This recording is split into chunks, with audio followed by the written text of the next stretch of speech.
Good morning, brothers and sisters. My true father, Reverend Moon, said that when he has to get up and speak, he feels like he's going to the execution. So usually if I have to give a sermon, I feel like I'm going to an execution. But today I only found out like half an hour before, so I didn't have time to worry about it. So it's maybe better this way. So yeah, I wasn't even sure what I could speak about. And actually I wanted to give some very dramatic testimony, but this maybe is not the right thing today. So Viola just mentioned our legacy, so I wanted to speak about this point today. If you go to the graveyard, you'll see things written on people's tombs. Sometimes it says something about them. So what kind of legacy do we want to leave behind when we leave this world? Yeah, so I'm a fan of St. Francis of Assisi, and his beautiful prayer, make me a channel of your peace.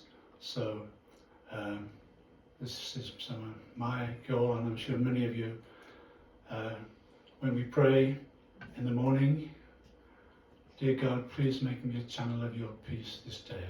Or, dear God, who can I help today? Who needs me to help them today? And in this way, by trying to live this way, we grow our hearts. And of course in life we meet many challenges, and it's not easy to love old people, right? Some people are quite difficult. Imagine if you're a teacher and you've got a class full of children, or you're working, or even sometimes in your own family, it's difficult. So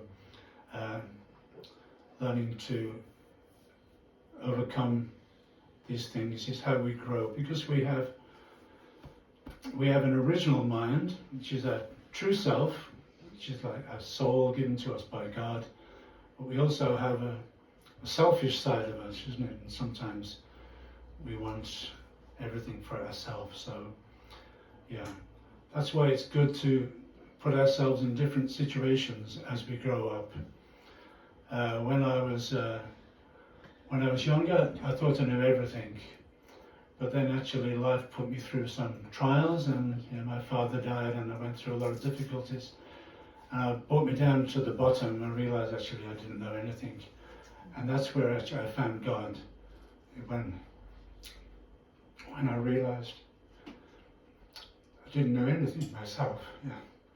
So when I met the Family Federation, actually I gave everything up. I gave my musical things away, my car and money, and like the older members here, we call ourselves the first gen, and so many of them live like this. For 7 years I worked as a missionary, and just like all the others, I had no money in my pocket. So, yeah, like this. No, I didn't have any of my own money for 7 years, just working as a missionary, doing community work or reaching out to others and things like this, just like many of you did, many others of you did here. And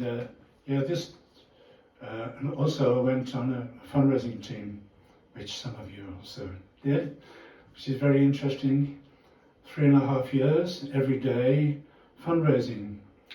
And I recommend to do this at least sometime in your life. When you, maybe young people, you go on DON, or there's some other kind of STF with a new name, isn't there?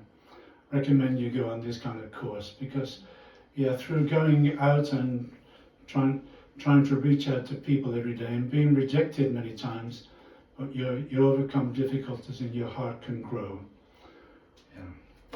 So scribbled a few notes. Let me have a look. Yeah. So in this way, we put down deep roots. Yeah. And we develop a parental heart. Another thing which is good to do is to go to different countries, not for a holiday. It's okay to go to a different country on a holiday, of course, but to go to a different country to help the people there. So a lot of our young people, they volunteered to go on a service project to Africa, South America, or somewhere, or Eastern, wherever it is. It's good to try to plant your heart in several different places in your life, and love the people there.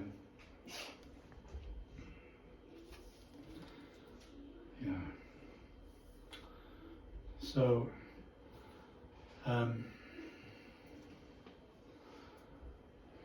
the founders of our family federation, Reverend and Mrs. Moon, which we call True Mother.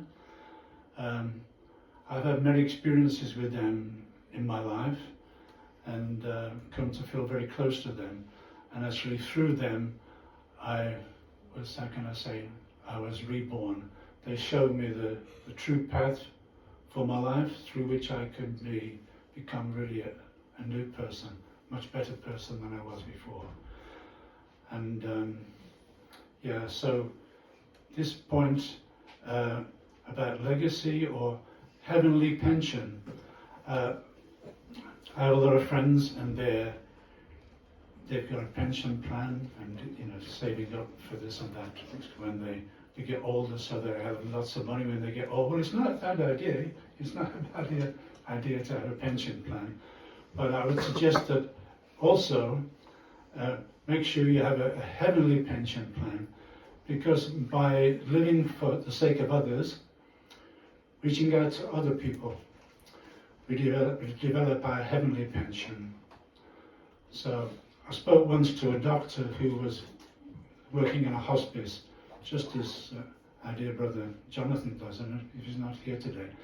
But anyway, this man told me that when the people in the hospice were coming close to death, he could see those people who had led a good life, caring for others, were quite content.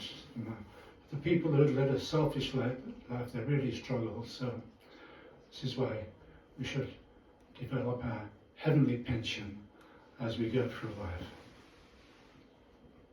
So I just want to share a couple of experiences.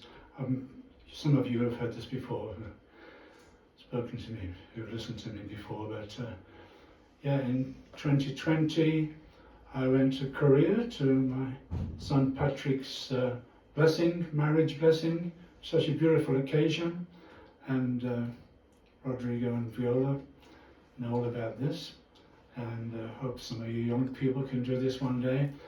Anyway, while I was there, of course, True Mother came to speak. There were many, many thousands of people in a huge stadium. But just as I try to care for people in my community, but Mother Moon, we call True Mother, she's caring for the whole world, and not just for the people in the world, but for the people in the spiritual world also. So